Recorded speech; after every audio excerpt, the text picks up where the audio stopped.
You are experiencing the Knuckleheads of Liberty podcast. It is October 30th, 2024, and welcome to the Knuckleheads of Liberty, where we are bringing you the people and the organizations fighting for liberty around the country and in your region. And today we have a local group. It is Gabby Ingram, and she is the founder of Stand Up Sacramento County, which is an activist group that formed during the COVID crisis or the COVID pandemic, I guess is the best way to say it. But anyways, we're going to talk a little bit about that. But before we get into any of that, let me introduce you to the rest of the panel. In our lower left-hand corner, we have Leon, the word Brathwaite, last word in Liberty. He is a retired engineer in the state of California. In our lower right-hand corner, we have our special guest, Gabrielle or Gabby Ingram. And we probably will have another knucklehead dropping in the middle of the show. Tim will probably join us this time as well, Tim Everett. And my name is Jason McPhee, and I'll be your host. So we always start out first and foremost with a Liberty quote of the day. So before we get into anything else, let's jump to that, because I think this is kind of relevant to, some of what Gabby's group is doing, and so let's jump into that. It is a quote from Ayn Rand, and we haven't used one of her quotes yet. We've hit a lot of people in the Liberty movement, but not her yet. And this quote was, "The government was set to protect man from criminals, and the Constitution was written to protect man from the government." And I think that, when we saw what happened during COVID, that's kind of why we need the Constitution, because we saw all kinds of, I guess, liberties taken at our liberty, so to speak. And I think that also has a lot to do with sort of the origin of Gabby's group and our podcast as well. We sprang up during that time too. So what do you guys think of this quote? I think it's marvelous.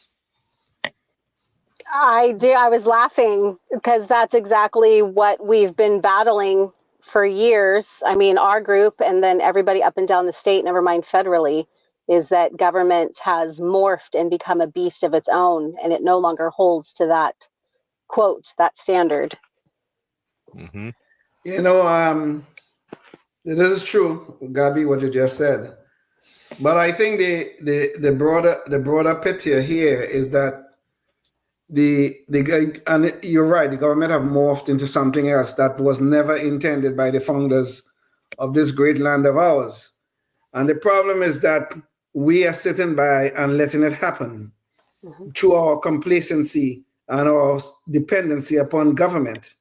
So instead of the government, instead of the Constitution being used to protect us from the government, which is the First Amendment, the Second Amendment, and all the other amendments, which will protect us from government action, we are now, in some cases, getting in bed with the government. And the most horrific example of that is the media is getting in bed with the government to violate our rights.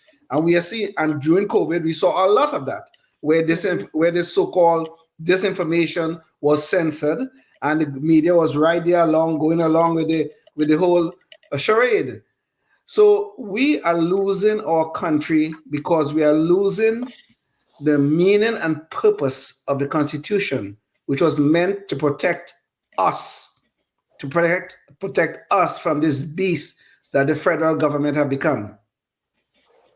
If I could sit down with the founders and say, hey, let's think of one thing, I think it was so common nature there, and it was so common sense at that time with the townships and holding those electorates or holding people accountable, and that the average family paid attention to what was going on in their community. It wasn't written into the Constitution, that additional checks and balances, and then people grow complacent and we're struggling to feed our families and all of the things that distract us, and the watchdogs are not written into the checks and balances system. And so that's where, all these grassroots groups or everybody, I think COVID was an awakening point of, whoa, where are the people watching out? Yes. And so that created this bloated system that we see now. Indeed. Yeah. Indeed. Yeah. I think a lot of it is people don't have a principled idea of what the role of government should be. So as long as it's sort of amorphous, everybody wants government to do everything. And eventually we realize government's more like a parasite on us than an actual help. And I think that's a lot of what we've seen now, and especially when you start looking at where we've gone with debt and all that. But, I did want to say, too, if you're watching, Gabby is so committed on this that she's doing this from her car. So give her extra props right now tonight. So that's why it's a little bit dark in her image there. So she's just in the fight. She's in the trenches, and that's where we're going from. So, but this does bring up what your group does. So I wound up first being exposed to your group when I was at the recent Constitution Day that they had in Folsom about, I think it was about a month ago now.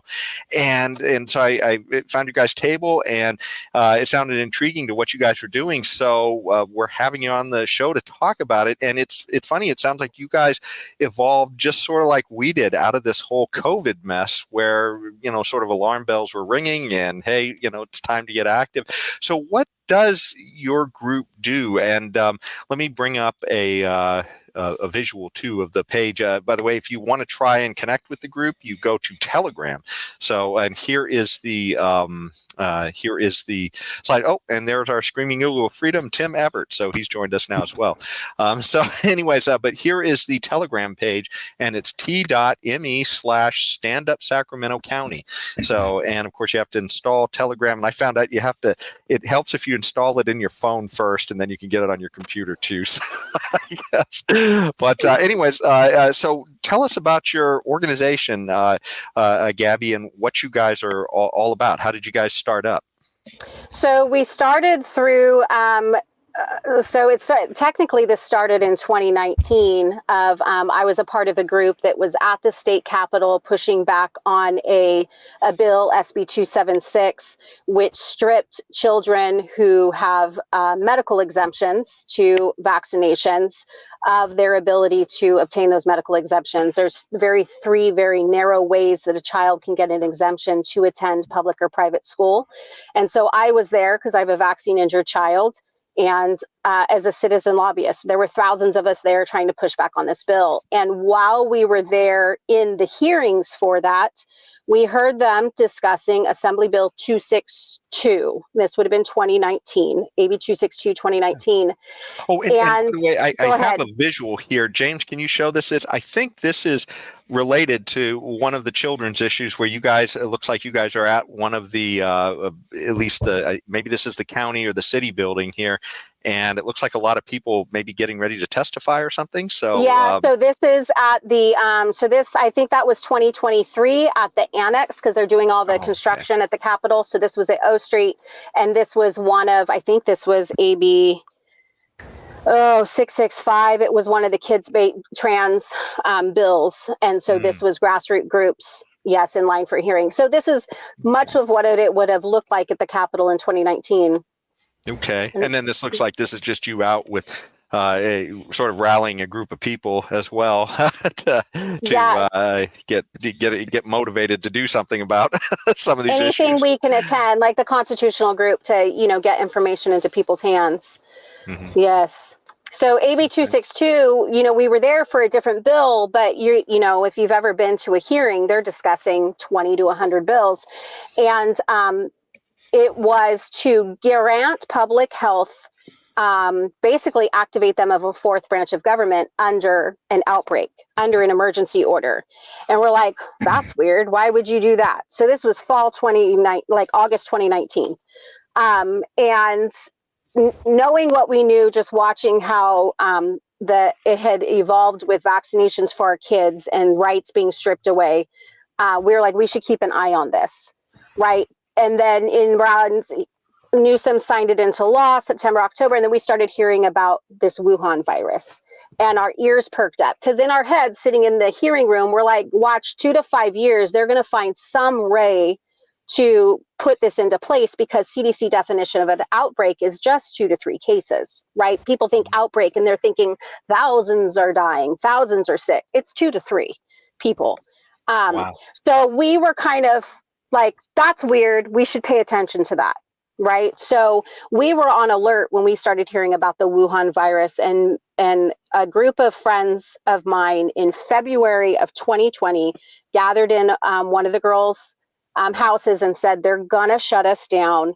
They're hyping this up. All of the propaganda is pushing this. We need to get our homes in order. So we were ready we'd already done the research we already knew about ivermectin. We already knew about hydroxychloroquine. We were ready for how to treat it before half of us had even gotten sick. And we had food. None of us were running for toilet paper before March of 2020. So we saw it coming because we were sitting in that hearing room and we're paying attention, right? So that's kind of how I kind of came onto the scene. In the summer of 2020, Freedom Angels, which is friends I met at the Capitol, I didn't know them before 2019, Denise and Tara, had put out a call to action. Just a second, Gabby. So we have a visual of a flyer from this as well. So here's a Freedom Angels flyer.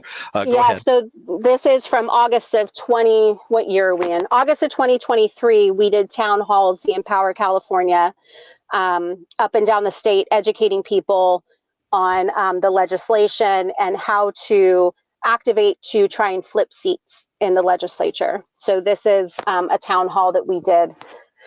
And so they reached out and they called it their United Counties of America initiative. And this was summer of 2020. And it was anybody who has any knowledge on any of this that is willing to start contacting their county public health officers, their county board of supervisors, their city councils to get to remove these emergency proclamations. And we're well past 60 days. The numbers, if we even trust the numbers, are down. We don't trust the numbers. They were bloated to begin with. But it was, how do you request a meeting with a board of supervisor? How do you request a meeting with a mayor?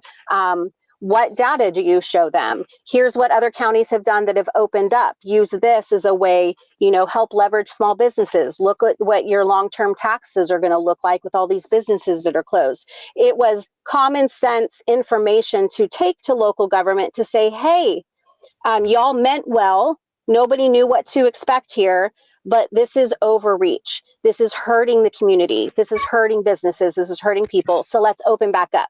And that was our intent. And so they trained us on how to make those phone calls. Here's research to send out. And up and down the state, we had 29 counties across the country. At least 15 of them were in California, mobilizing together, pushing the same information to our counties and cities. And Gabby, when you say they trained us, who was it, I guess? Because this is one of the things we always like to do is put together the pieces of the puzzle.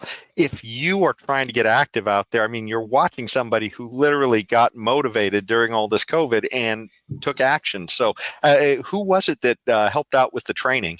It was Tara and Denise on the top. And Denise, so we've been talking about flipping seats. Denise is now running for assembly in the Stockton area for Assembly District 13 because, the legislature to us, it felt impenetrable. And now we're like, nah, we see what's going on here. So now we're going to penetrate. And so Denise is actually, hopefully she'll be elected on Tuesday. We'll see. Is she running? Is she running as a Libertarian or as a Republican? She is registered as Republican. There are only 2 candidates right now, and she's running against a Democrat. I see. Okay. Well, so one thing I wanted to show, I think this would be a good area to break in with a video of you taking action at a county board of supervisors meeting. We've shown other groups as well. Where there's a Constitution group that's locally active that also does these types of things. But this is Gabby going in front of the Sacramento County Board of Supervisors to question the authority for this whole issue of emergency action. And so, James, maybe we could play KOL number 1. I actually came here today to ask what the metrics were to end the local emergency declaration. So I just heard the legal reasons, but I heard nothing about there being an emergency. So liability shield, funding, volunteers. That's not an emergency. That's reasons to perpetuate the emergency, but that's not the reason to go against government code to end an emergency at the earliest Where's the actual thing? Government Code 8558C to terminate given there's no local emergency.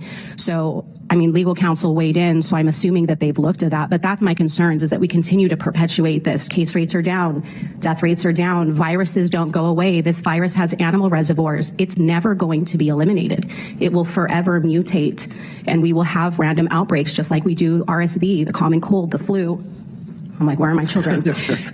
I'm not saying COVID is like those. I'm just saying viruses don't go away. So June of 2021, we have the soundbite from when it was first announced that funding was a reason to keep it. We're almost, 6 months, 7 months from that. So we're in a good place. We may not be in the fall because, winter, everybody's vitamin D levels are lower. We're more susceptible to illnesses. So I am concerned that you're getting counsel to commit fraud. You all took an oath, and you're the only one that's liable for that oath, regardless of the advice sent to you. So if the state is perpetuating an emergency unconstitutionally, you guys following suit doesn't mean that you escape that liability. Never mind the fact that we need to, the amount of money coming through, our children are going to be paying for years. So I came here to ask those questions, and it was answered before I even walked in for public comment. So I'm a little scared about what I heard, and that's it. So thank you for your time. That's awesome. And, the one thing I couldn't help but take away is you're there doing this, and you got to take care of kids at the same time too. I mean, you're fighting for our liberty with both kids under your arms, practically. Yeah. I have pictures of them in a double stroller. In 2020, when I showed up, I was pushing a double stroller, and then obviously they're all over the place. And that video was February 2022. Yeah. And now my 9-year-old is more educated than most adults on what's going on. He'll just rattle off, because they've grown up in this. That wasn't my intent, but they've grown up in this, unfortunately and fortunately, depending on how you look at it. But yeah, they go ahead. So just out of curiosity here, how old are your kids, by the way? Right now they're 9 and 7. Okay. So it's been 5 years. So my son was 4 at the lockdown. They were 2 and 4. Oh, and wow. He did not understand. Why can't I see Grammy? I'm not sick. And he was like, oh, I'm going to make her sick. And he'd cry. And he's like, they don't love me. They don't want to see me. And I'm like, we're not doing this. I mean, we had play dates, and we were sneaking play dates in our backyard. And then we were ripping caution tape down at playgrounds. Like, we had a whole group that just was like, this is stupid. We're hanging out, right? Because our kids, I'm like, my kids are not going to have mental health ramifications from this. I refuse. Yes, And so that's what they came up in. Well, just to hammer on that note too, I mean, my kids were middle school age when all this happened. And, one of the first things that happened was they told everybody to go home. And like you're saying, they put caution tape all around the playground areas and everything else.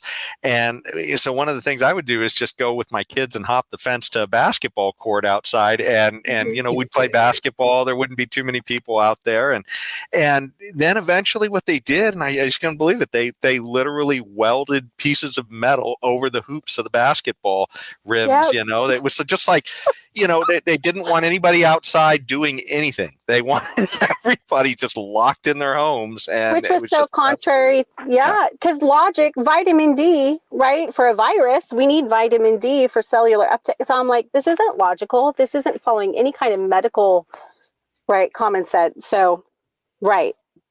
So we weren't going around grandma, just for those immunocompromised. Like, we weren't in the beginning. For the first 2 weeks, we're like, how bad is this? Right? Like, we weren't being reckless, but at the same time, we're like, our kids are fine. Our immune systems are fine. Right. So that video was from February of 2022. And I cited in that video that we had pushed in June of 2021, citing the code, the government code, and the Board of Supervisors had tasked legal counsel with, hey, look into what they're saying. And so on June 9th of 2021, legal counsel actually came back with pros and cons. It was a 5-page document presenting the pros and cons of rescinding or keeping the proclamations. And their breakdown came from the chief emergency services. And it boiled down to bloated government, not treating the virus. It was, we have all these people we hired, they're going to be without a job if we let them go. And the interesting thing was it cited immunity and protections for physicians and hospitals and pharmacists under the proclamations, and that, hey, we've got this county public officer that has access to all this information. If we rescind these, she won't have access to it. None of it was, we have 50 people, dying each day. None of it was like authentic, the virus is raging, we need to do X, Y, Z. Well, and just to hammer on that too, and I have a link here to the Princeton Legal Journal, and so this is from Princeton University, and they said the unconstitutionality is the title of this article of California's state of emergency, and this article was written, I believe, sometime in 2023, but and James, maybe you could bring this up. But if you look right at the beginning of this, and this is what I want to draw your attention to, the state of emergency was called in March of 2020. Mm-hmm. And they still had us under a state of emergency going into 2023. And of course, in a state of emergency is where they can somehow gain the magic to take away all your rights that are protected supposedly by the Constitution. And and what this article tries to point out here is that a state of emergency is supposed to be a short period of time. It's literally an emergency. It's not supposed to be a constant state of business, as this clearly was for over a course of 3 years here in California. So anyways, you go ahead, Gabby. I just wanted to point that out to people, that this was insanity that was occurring here. It was. And so the way our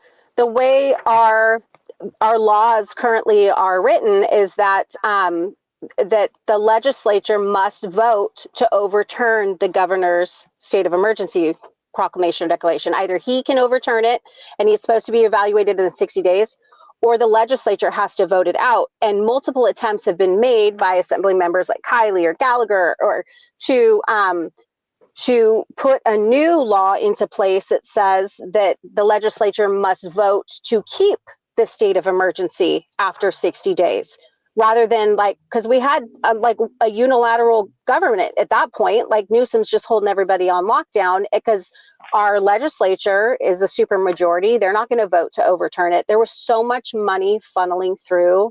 It was we rallied people to the Sacramento County Office of Education. Half the people we were rallying didn't even know what they did. They're like, what's SCOE? But they had $1.5 million of funding coming through the CARES Act. And the condition was if they took it to, afford all of the things that they're doing to keep the kids on lockdown and masks and whatever, that if they stopped enforcing any of the orders that came down from CDC and such at any time, that they had to return all of the money, just blanket return it. So there were all of these strings attached. And so we protested that at SCOE. We called the county board of supervisors because they could have blocked the money, but everybody's just like cha-ching, cha-ching, cha-ching. And we're watching business after business fold and mental health tanking and our elders dying alone in care homes. And it was criminal. And go ahead. That was another point I wanted to bring up, because I saw in one of your a little bit of your background material that some of the other stuff, some of the first actions you guys got going on were some of these ordinances that were popping up locally to fine businesses up to $10,000 in some places in California if they caught anybody inside their business without a mask on. And it's just absolutely bonkers, the stuff. Not to mention the fact that the science of masks was just, science is a generous word here. That there wasn't really any real science behind a lot of this. This was literally just bureaucrats making up stuff. In fact, we even have a video of this mask mania as well that I wanted to show, just to remind people of how crazy this stuff was. But here is, Mr. The Science, Anthony Fauci, on masks. James, can you play KOL 2? People should not be walking around with masks. You're sure of it? Because people are listening really closely to this. Right now, people should not be walking. There's no reason to be walking around with a mask. Wearing a mask might make people feel a little bit better, and it might even block a droplet, but it's not providing the perfect protection that people think that it is. There are unintended consequences. People keep fiddling with the mask and they keep touching. One mask is better than 0 masks. 2 masks is better than 1 mask, but you don't have to have double masks. Is that right? I mean, it is. And now we're hearing we should wear 2. Where do you stand on that? If I go to the grocery store, do I wear 2? Do I wear 3? Is it safer to wear 8? One of the ways you could do it, if you would like to, is put a cloth mask over, which actually here and here and here, where you could get leakage in, is much better contained. So if you have a physical covering with one layer, you put another layer on, it just makes common sense. So that was a cut up of a Daily Caller video. They should put together some pretty good skeptical videos this time, but just the insanity of listening to the science change by the day, and and if you questioned it, you were silenced. So what kind of a political science that was changing, Jason? yeah. But, this was the atmosphere that you guys were, I guess, rising up on, I guess. Well, yeah, and we initially weren't pushing back on masks. When we showed up, we were simply like, how are you going to find $10,000? You're activating law enforcement as an arm of public health for these unscientific measures, and then you're going to fine these businesses up to $10,000, and it was anywhere from $500 to $10,000, but they could levy liens and misdemeanors. I'm like, really? Like, how is it Mr. Donut Shop's responsibility to keep this person out without a mask? Never mind that you have exemptions for people who medically can't tolerate masks. So now you've got the donut shop guy policing, like, you're pitting people against people. Like, this is ugly. And so when we showed up, it was like, this is wrong, is why we showed up. It wasn't initially about like the mask. It was everything behind it. Yeah. Well, I got to break in now at this point. If you're watching us on public access, at this point, this conversation is going to go on, and we're going to talk a little bit about some other, some other actions that Stand Up Sacramento County has taken, and with respect to some safety issues with the vaccine, and also some of the recent legislation that's passed on children here in California as well. So definitely check all that out and go online, and the conversation will continue. So back to you, Gabby. I don't know if you had anything else you were going to add on that. No, I mean, so that measure, that ordinance is how Stand Up Sac County was formed. We went from just 2 to 5 people trying to have meetings in the idealistic mindset of they must not know the science. They must not realize their heart is pure and they want to help the community. That was the mindset at that point. And that in December of 2020, when Bellianson had put forth that ordinance, we ended up with 50 people there. There were 2,000 emails that came in for public comment against that ordinance. There were 100 phone calls. There were over 50 people blocked from chambers. They wouldn't even give us a microphone. They wouldn't even let us social distance in the lobby with a microphone. We had to call in. And it was literally 1% of the community. And Dr. Bellianson pulled that, Health Services pulled that ordinance. It never went to a vote. And we realized, dude, it doesn't take that many people to turn things. And that was like a light bulb. And that was where Stand Up Sac County was formed, was, okay, maybe we can do something. Because I thought we needed hundreds of thousands of people to help push change. We don't. And we have found that in the last 3 years, 4 years with legislation showing up to the Capitol. They're real uncomfortable when 5 people show up to have a meeting. They're not like, why are you here? They're real uncomfortable. And then when we do a call to action, asking people to call in support or opposition of a bill, you get 20 phone calls and they're kind of getting they're used to people not paying attention and being able to squeak things through without any comment from the community until we hear about it after the fact and we're in a rage. Like, how did you push this through? You don't represent us, but it's too late because it's already through. They're not used to people being educated and saying, hey, I don't like this. Let's sit down and talk about why this isn't going to work. And if you won't sit down and talk with me, then I'm going to phone all my friends and we're going to be in your district passing out flyers until you do sit down and talk with us and we come to some kind of resolution here. And so that has been how Stand Up Sac County has morphed to where we pay really close attention to what's going on locally, from the county to the state, the school districts we've rallied in for different things at the schools. So that's kind of our metamorphosis in a way. So I have Gabby, this. Oh, sorry. so, Go ahead. so Gabby, so you guys, advocate a lot before the legislature, and you guys, target specific bills for defeat or for support, I would imagine. Do you all get involved in any sort of litigation? We have not. We are connected with groups that do. Like, we have no funding. We don't take funding in. We're completely like moms, dads, most of us working, that are just like, okay, I'm going to do this on the side.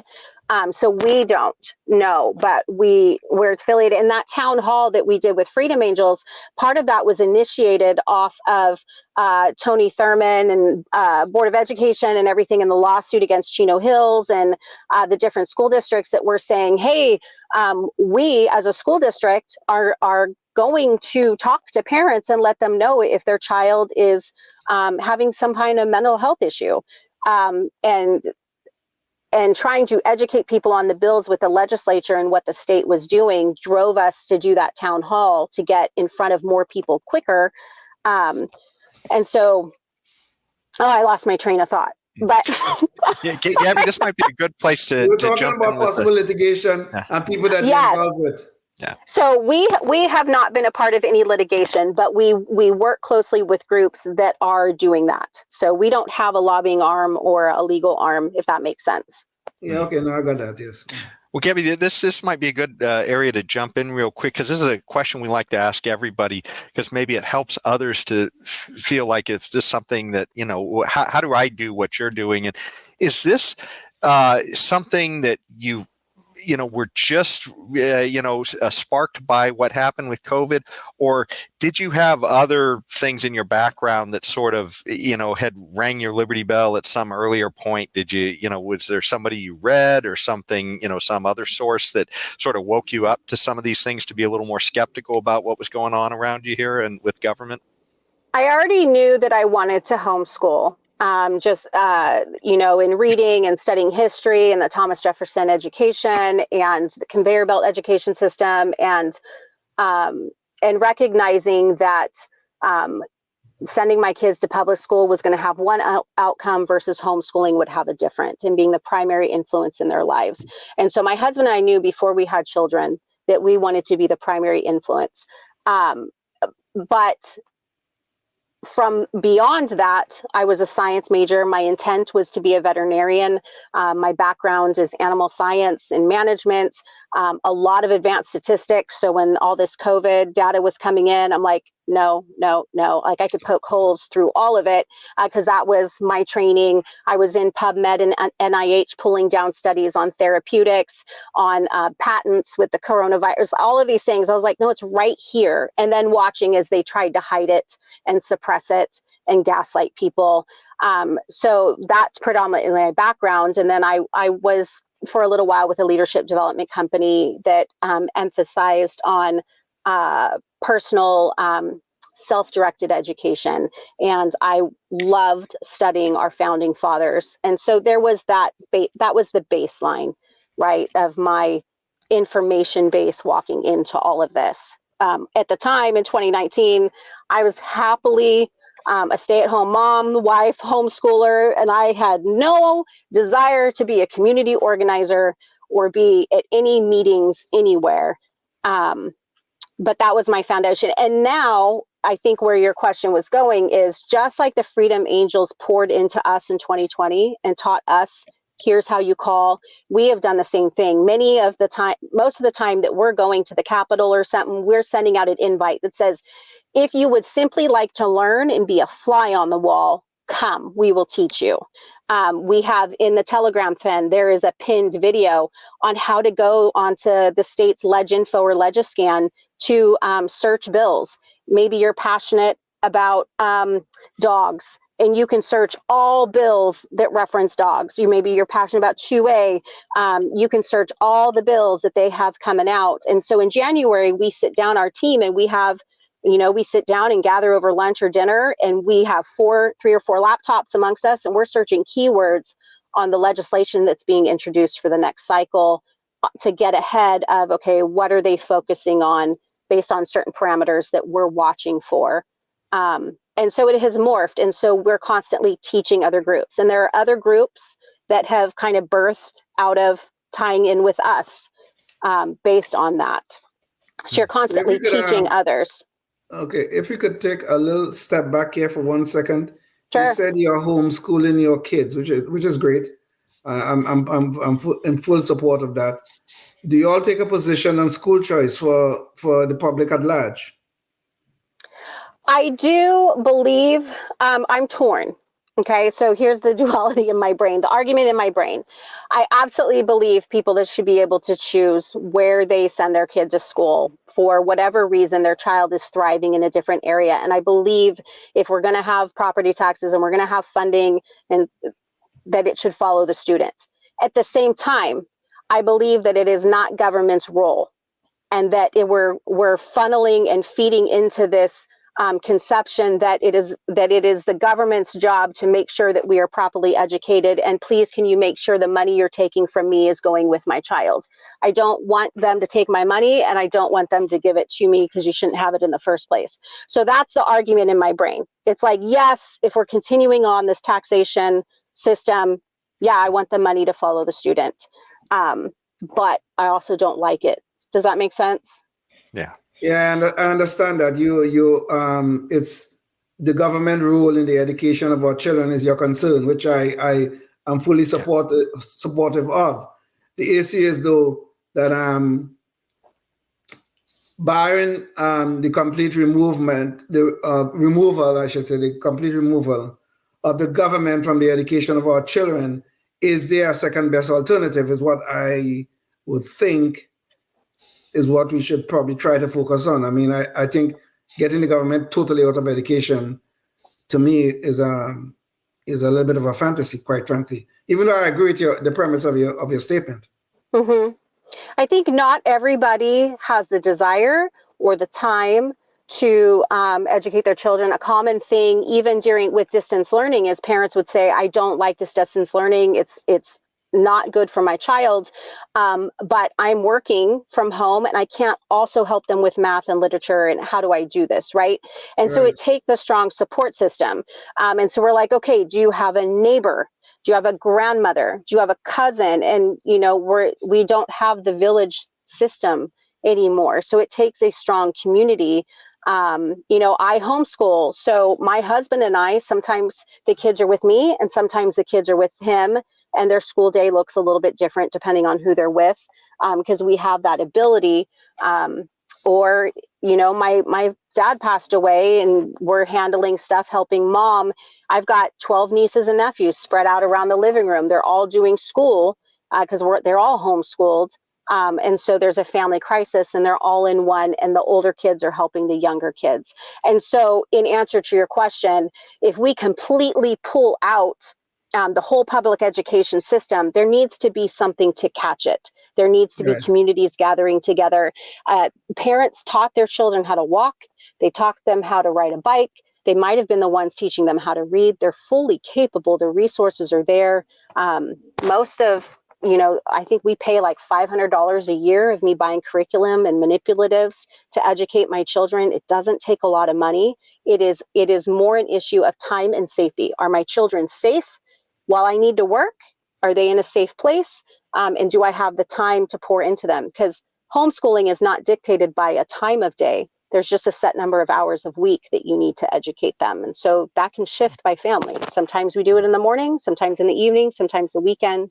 So it is a cultural and a mindset change to get us there. So that's a realistic concern. If we do away with this, then what? Right?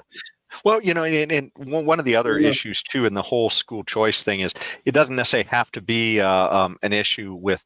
I mean, obviously, there's probably going to be an issue of some government funding stream, but it doesn't mean government has to be at all involved in the delivery of education. I mean, if you had competitors out there who are offering educational services, and if we didn't have to have 1,000 government strings attached to that, then you might actually see 1,000 flowers bloom as far as different competitive ideas for getting kids educated. So I don't, this is one of these problems here, which now it's all government and it's like a monopoly and it's, a horrifying product. But, I think this is probably a good place to segue into some of the work you guys are doing on the school situation. I did want to go a little farther into COVID, but I don't want to cut the other issue off. And so, James, maybe you could bring this up. One of the papers you guys put out here, I'm not sure exactly if it says this is to the legislatures and the committee members. So this is stuff you guys have submitted an action,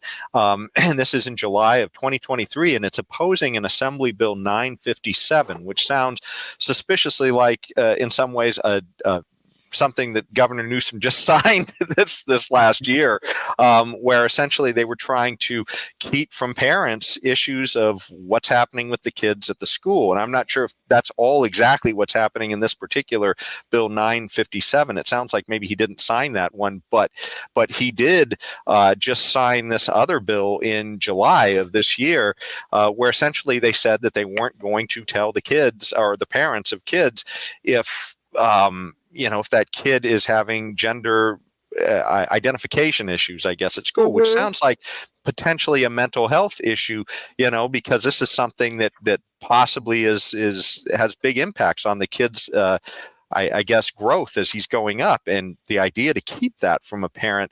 But there's actually been issues, gosh darn it, visual went away, but this is a particular article where a Virginia school board had to pay a teacher $575,000 for refusing to use student pronouns at school. But there was also let's see, where was the other one? Oh, darn it, I had a different article too, but I guess I didn't get that one posted. But there was a California teacher who was given a settlement recently of $375,000 because she was fired because she said, I can't keep this information from, parents, if I see this happening in a school. And so the school district fired her, and then they were forced to pay a settlement of $375,000. So this is kind of crazy stuff that's going on right now. But I guess what's the role you guys are taking at Stand Up Sacramento County on this?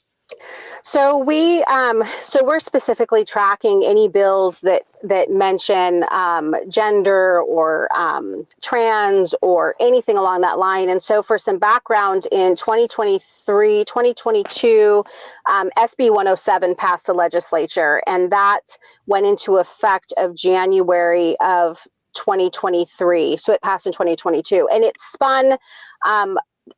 was spun as a trans sanctuary state bill. And basically it gave legal protections to anyone, not just a parent or guardian, who facilitates a child from anywhere in California and from anywhere in the world coming here to receive gender affirming healthcare. And what that means is, regardless of whether that child came to California with their parents or their parents in California know, that child can go be receiving hormone therapy, even going on to surgery to mutilate their body. And so genital mutilating surgery behind their parents' back.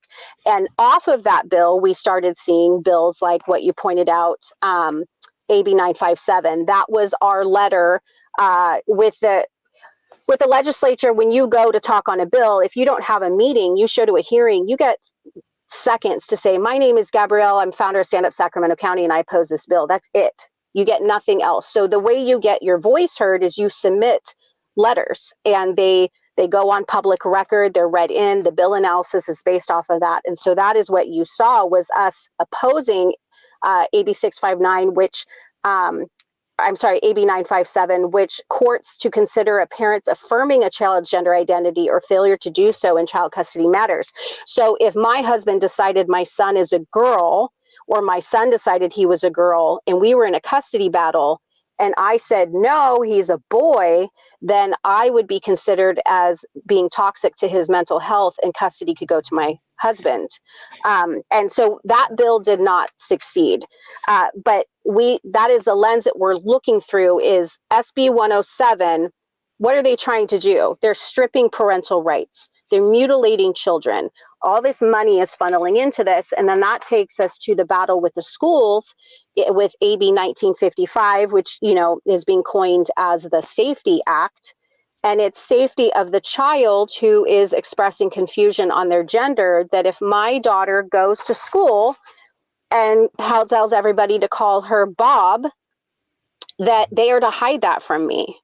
Oh, and just real quick here, I have a visual to show. So I accidentally showed the wrong thing before, but this is Assembly Bill 1955. This is the one that Newsom just signed. And yeah. Okay. So go ahead. Yeah. And of note, this was a Gutton amend. Are you familiar with a Gutton amend? No. So in January of this year, this bill was introduced, or January of 2024 or 2023. The bill was introduced as a support academic features in education. It was to establish health days to provide screening for condom and health problems. That's how it cleared the assembly. When it hit the Senate in May, they amended it. In June, they voted to pass it as what we now know as the Safety Act. So it had already cleared the assembly as one bill. And so nobody was paying attention to it. And then they slid it through the Senate as a completely different bill. And the process is it then has to go back to the assembly to be voted on again in its amended form. If grassroots groups weren't paying attention, or a legislature, because sometimes we get calls from legislatures or emails that said, hey, take a look at this, because they now know how to get a hold of us. If that hadn't happened, this could have squeaked through and nobody known about it. But it was in response to Chino Hills had sued, or Tony Thurmond and the state had sued Chino Hills for their resolution that we will not hide things from parents, that we're going to support parental rights to know. And the state sued them as violating the safety of the children. That failed. And so then we saw this Gutton amend come through. And then that article that you had sent is now Tony Thurmond. Now they are being sued as the unconstitutionality of this bill. And Gabby, let me break in here real quick, because I want to give people an actual concrete example. We showed this video before in another show that we did, but this is something the Goldwater Institute, it was representing this one woman who has a child who's in school in Maine. And essentially something very similar to what this California bill is doing was happening here in Maine. And she was absolutely surprised to find out some of the stuff that was going on at the school, conversations between counselors and her daughter that she had no awareness of. And it just happened to come up. And it better to just show the video, I guess. James, it's KOL 7. So maybe you could play that video for us. Just always been able to come to me and talk to me about things. At the end of her 7th grade year, she began talking with a school social worker, but they did transfer her to this other social worker who I had never met, and he never reached out to me to tell me that he was going to be working with my kiddo. And everything about it felt like the goal was to remove me from any sort of conversation surrounding my daughter's mental health. One day, family affair, we were cleaning my daughter's bedroom and we discovered a breast binder in her bedroom. And so I had a conversation with her and asked her where it came from. She finally came out and told me that the school had given it to her, and more precisely, the school social worker. It hurt as a mom to know that she was keeping a secret, but I think it hurt even more to know that adults were encouraging her to keep these secrets. It really makes you wonder what other things are occurring in your schools. It really makes you question everything. I think that story really hits the nail on the head. It's not maybe the most impactful in the results of what came out of that, but at least the issue is there, that a school is telling your kids stuff and then telling them, we're going to keep a secret from your parents, and that is just alarming. That whether it be that or if they were, we had a school system here in Natomas Unified, where they had this communist teacher who he had pictures of Mao and other things in the classroom, and he was giving the students extra credit to attend these activist rallies and other stuff like that. But it was like it was blown up by O'Keefe and Project Veritas here, so it was a big scandal. But it's funny too. The long and the short of it is the school wanted to fire him, and then they had to give him a whole bunch of money to go away. So I mean, it's like a no-win situation in a lot of these cases. But it's still the idea that there are these people, and they're kind of having conversations with your kids that the parents have no idea what's going on in a lot of these cases. So yeah, this is the big problem about this gender ideology that have infected so much of our society, and they are doing irreparable harm to our children, and not enough people standing up to this garbage. I'm sorry, seriously. Yeah. Mm-hmm. And when you look at the stance the state is taking with these bills on what they're passing, when you look at SB 107 and you see the amount of detransitioners that showed up to the Capitol to help us push back on this bill, that most of them had their gender change surgery, their mutilation surgery, when they were 15, 16 years old. There are lifelong consequences. They need to be on hormone therapy the rest of their life. Their brains aren't fully developed. Your brain's not done developing until 25. They're not educated that, hey, if you go on these hormones before even your sexual organs finish developing, you're not going to be able to enjoy things at the same level because your body is still going through puberty and changes. And there are lifelong consequences. And often the detransitioners will say, I had like a 10-minute appointment and they put me on pills. And they are $300,000 plus pharma patients. And this is happening behind parents' backs. And statistically, the numbers are significantly high. And so for me, I view public school as a predatory ground, to where children are not safe. And it's because of these predatory practices and the stances of the state, not the teachers. There are really amazing teachers there, but they are beholden to follow these policies. Then you look at Proposition 3 right now, up for vote next week, that will not adequately define marriage, and it opens up the possibility of child with adult. It doesn't even say human to human. We've got furries in classrooms. Galt Unified High School, a teacher came forward saying, I've got 2 classes that use litter boxes in class. It's not sanitary. So we're dealing with significant mental health issues, but it's also things that are taught in the classroom. They're not just being taught to read, write, and do arithmetic, right? Yeah. And just to be clear too, I mean, I'm a libertarian, so if it's adults making decisions for themselves, I don't have a huge issue. But this is children with the government, in the care of the government, and essentially almost being proselytized to some degree, because what's passing as the science, as we saw in COVID, is not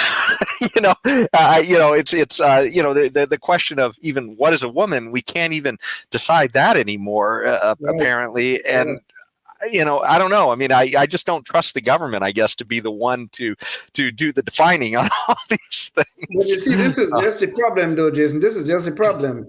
The public schools have become indoctrination camps. That's what they have become.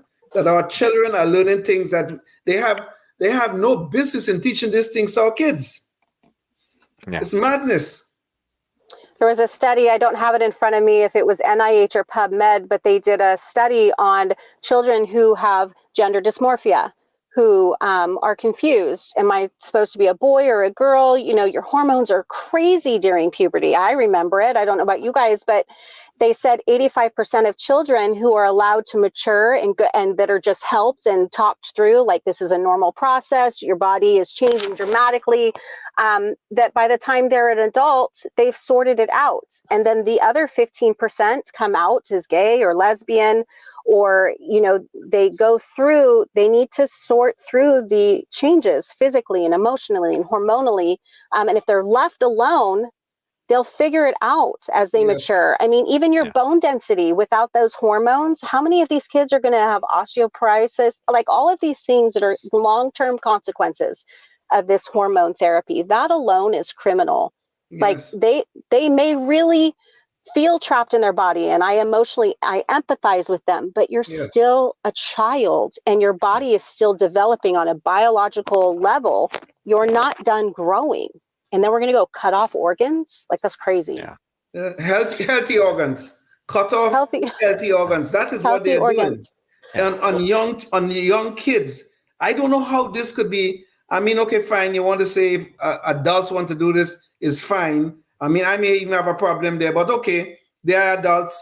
We're supposed to be liberty-minded. That's fine. But you're talking about children. You're talking about doing things that will do irreparable harm to them. And still, so many sectors of our society support this evil. They really do. And just to take the other side of the argument, I mean, I wouldn't be,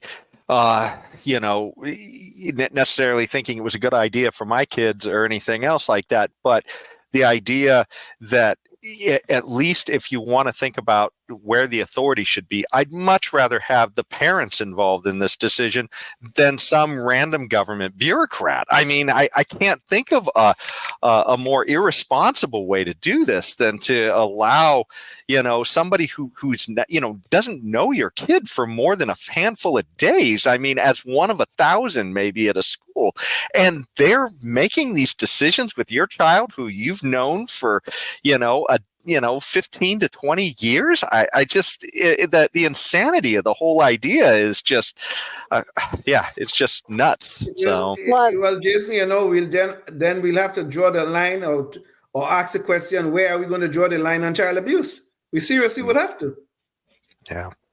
Well, go ahead. Oh, no, that's okay. You go ahead.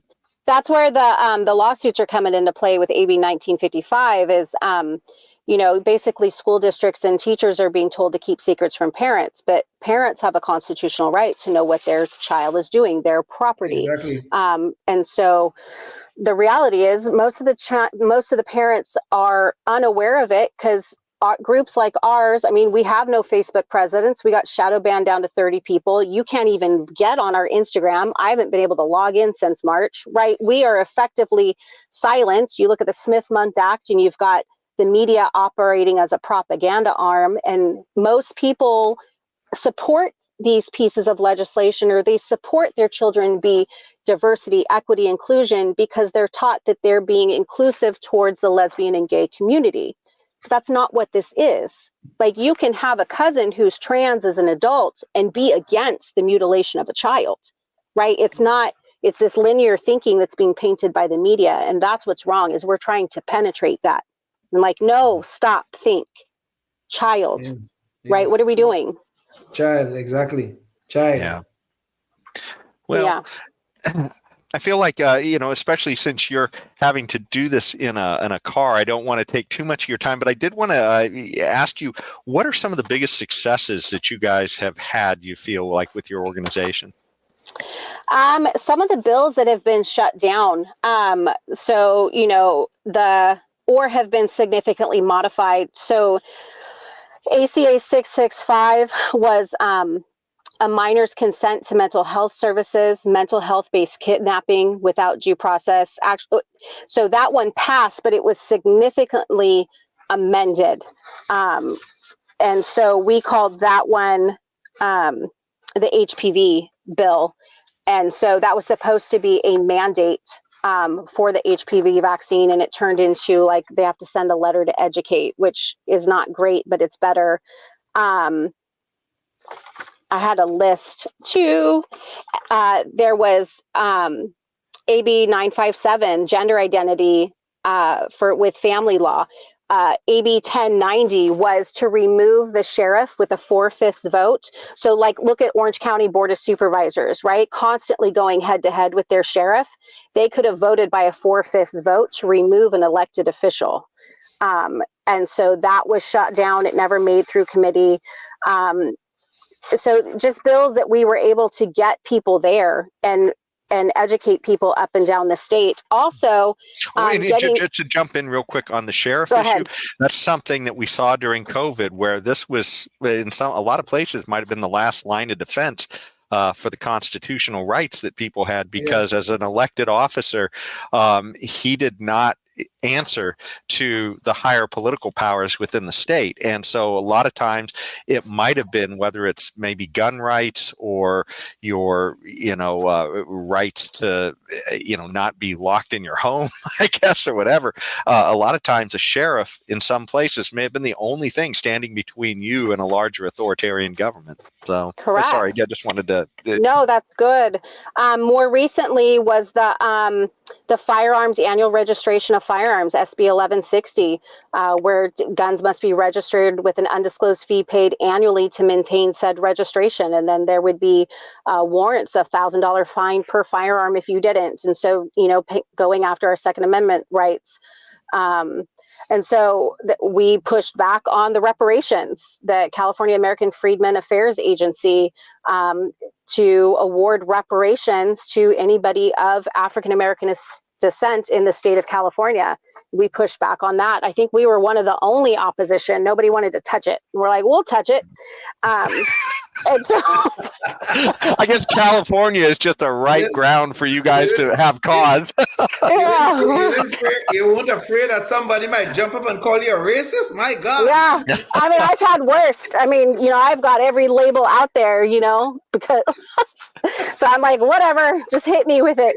But I'm like, California never had African slaves. Like, what are we doing? And then based on the definitions of the bill, I mean, somebody could have been born and raised in Missouri and their family came here 3 years ago. They're of African American descent, so they get reparations. And somebody that moved here from Nigeria and immigrated here, well, you're African, so you get reparations. Like, give them to everybody. And so it's like, dude. So no, we touched it, and that bill was moved to the inactive file on Assembly. So it was never, and so it basically died in a fiscal committee. So those are just some of them. There's more. My brain's not grasping them. But I think our biggest success more than anything has been the relationships that have built. I didn't start out reaching out trying to get to know legislators or city council members, or I'm like, look, you represent me. I need to talk to you. Listen. That was my attitude. And now it's like, okay, you're a human, let's talk. And so now we have, with Board of Supervisors, we had multiple whistleblowers come out through public health that would funnel us information. Hey, county public health was here and they're training dogs to sniff children in line in school to sniff out COVID. I'm like, well, that sounds like a prison system. That's the science that we're talking about. Science, yes. Like things that are off the wall. I say it out loud now. I'm like, nuh-uh, right? But we would get tips. Hey, watch for this. And I've gotten text messages from the Capitol. Hey, this is a bill to look at. We need support. We've been called in by senators or assembly members. Hey, you need to look at this. Can we sit down and talk about it? We scared a legislator last year. We put out a call to action of like, hey, this is a legislator we usually support, but we're not liking this bill. We got to immediately, they're like, can you come in? And we were there the next day because they were like, okay, we need to sit down and talk on this. And our attitude is like, yes, we want to sit down and talk, but just because you're of a specific party doesn't mean you're like free. Like we're just going to turn our head, as you kind of try and do mediocre. Like either the bill's good or it's not. It's not like kind of good. Let me ask you something. Go ahead. Let me ask you something. You just spoke about the process where you may get bills that are proposed, you get them amended. Who helped you guys with the amendment? You get friendly senators, friendly legislators. Do you have lawyers that you work with who help you get those bills modified? So we specifically have only put forth one amendment request. We're kind of learning as we go. We've only, and it was rejected. So we have only done that once. There with Stand Up Sacramento County, I guess I'm the face, I'm the founder, but there's a team that likes to stay in the shadows for whatever their job or all of the things that they do. And some of them are homeschool moms. There's an attorney. There's other business professionals, and we will sit down and we will look at things. And there's a team of, there has been anywhere from 3 to 10 people writing position letters and requesting calls to action. So I may have misspoken. We have not put forth ourselves a bill or an amendment that has been uptaken. I haven't written a bill before. We simply have put forth one amendment request, and it did not clear. I don't think it even made it out of their office. They're like, we don't think that's going to work. Yeah. It was, so yeah. Well, as a libertarian, I'm just honestly just astounded that you guys have managed to actually throw roadblocks in the way of all of this nonsense. Because I mean, the biggest issue. Too. Yeah. Yeah. Go ahead. Yeah. The biggest issue. Well, for libertarians, I mean, the biggest issue is keeping the government and the state from growing. And I mean, you know, the fact that to me, it's just absolute wonderful work that you guys are doing, that you guys are making such a difference, because I think most people are so intimidated. They don't imagine they can make a difference. And it appears you guys are really actually having some impact. And so it just absolutely hats off to you, because you guys, it sounds like you guys are really doing great work out there.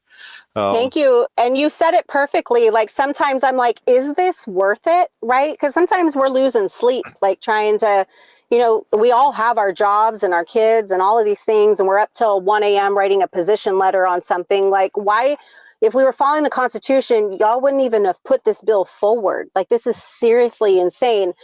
But it's the speed bumps that we see being thrown out that kind of keep us moving forward. Okay, like, are we going to save California? That's not really our goal. It's more like, how many more people are we going to wake up in the process while we hold this back that can help, right? Like Stand Up Sac County, we're not trying to save the world. We're just like, that bill is going to affect my household, and so I'm going to say something about it. And then hopefully other people show up with us. Right. That's awesome. Well, you know, we've kept you for a long time, so let's jump to our Knucklehead Noise Patrol real quick, where we can kind of end with a little bit of a laugh here. And so obviously it's campaign season, and as you said, your friend is running locally, but obviously most people's eyes are on the presidential election and just the huge consequences that may come out of that. Well, it's kind of funny, and James, maybe you could bring up the visual here. So Kamala, you know, was at a recent rally of hers, and of course there's all this jousting about who can get the biggest rallies, and obviously Trump has these huge rallies. Well, she had a rally, and she actually had a lot of people who were calling her name, and then the sort of the oddest thing happened, the most awkward, almost a sitcom worthy moment. And we have a video of this where I guess, you know, they were chanting her name, and then she turned to them and said, "Chant your name." And it was just very awkward. So Jane, maybe you could play the video. It's KNP1, and I've added a little bit of flair to it. In my whole career,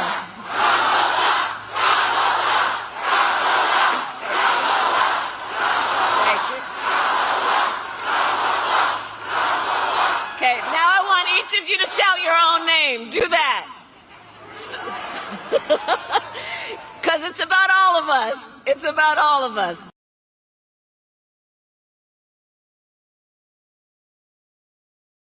Now I want each of you to shout your own name.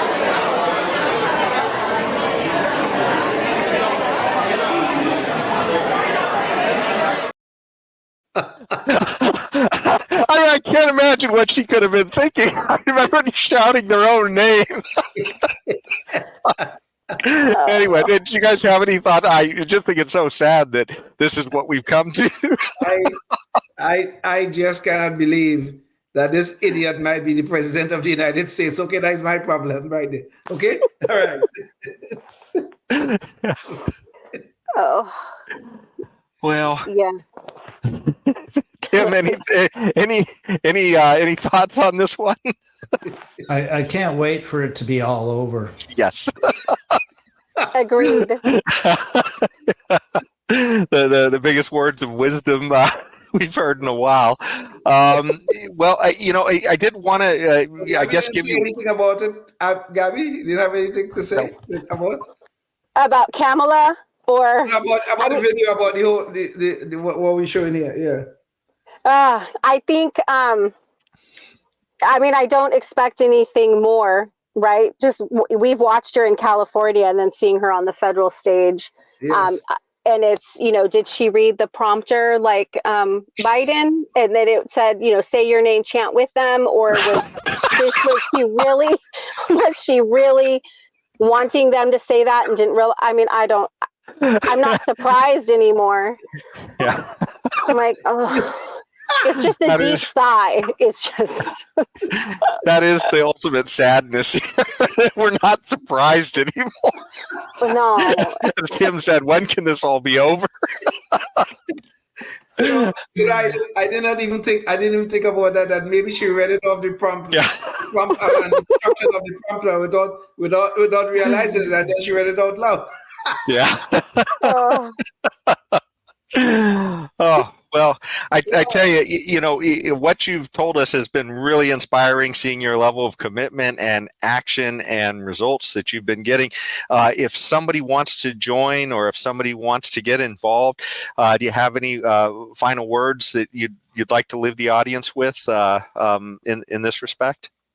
If you want to follow along and see what we're tracking, whether it's the next outbreak, what they're talking about, or upcoming legislation, or follow Stand Up Sacramento County, there is a chat option off when we do posts. We are shadow banned heavily on social media. I do have a public Instagram, Cali Mama G, that is working in this moment. It's CALI_Mama, MAMA_G, as in Gabrielle.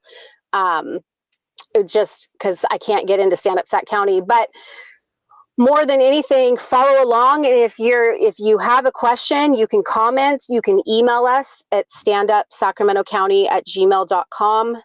If you see something, feel free to comment on whatever thing we've posted and share it. Like, hey, people pay attention to Rancho Cordova City Council. They're doing XYZ.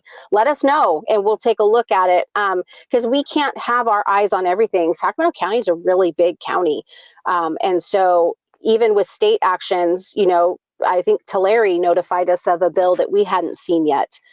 We're all talking to each other. So feel free to weigh in. Absolutely. Well, and I guess just the call I always make to the audience as we leave, think about what you can do in your community if you're watching this. There's, this is Sacramento County stand up, but there's no reason you couldn't have a stand up in your state or your county where you're kind of doing things that Gabriel's doing. So reach out, try and figure out what you can do, because I tell you, they're coming for our liberty in a lot of places. And if we don't stand up and do something about it, it's going to disappear. So definitely, think about what you could be doing before the next show, and certainly reach out to people like Gabby and see what ideas you can get from her. So thanks again so much, Gabby, for joining us. And until next time, stay tuned and stay free. Please get Good night. Life, liberty, and the pursuit of happiness, always and forever. Thank you for listening to the Knuckleheads of Liberty podcast. Find us on Facebook, Rumble, YouTube, your favorite podcast network, and at knuckleheadsofliberty.com.